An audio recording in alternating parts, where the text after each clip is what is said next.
আসসালামু আলাইকুম গাইস, আমি আজকে বানাবো ময়দা দিয়ে আর হচ্ছে নারিকেল দিয়ে বিস্কিট পিঠা।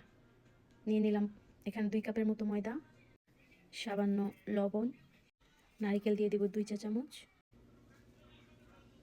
টেস্ট বাড়ানোর জন্য দিয়ে দিলাম সামান্য কালি জিরা, দিয়ে দেব সামান্য তেল, সয়াবিন তেল। ভালো করে মিক্স করে নেব। ভালো করে এগুলোকে মিক্স করে নিয়েছি। সামান্য ঠান্ডা পানি দিয়ে তারপরে এটাকে আমি একটা আটার খামির করে নেব।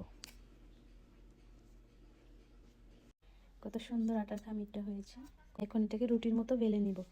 আমি রুটির মতো করে বেলে নিয়েছি। এখন আমি অনেক সুন্দর করে এটাকে স্লাইস করব, করে দাগ টেনে নেব। আমি কাঁটা চামচ দিয়ে একটু ডিজাইন করে নিচ্ছি।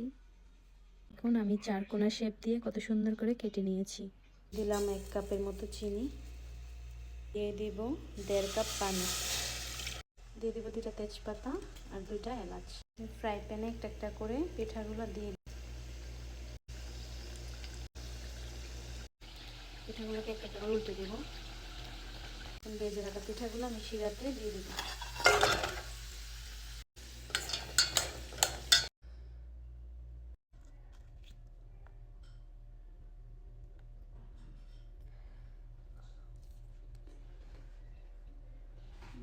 অনেক টেস্ট।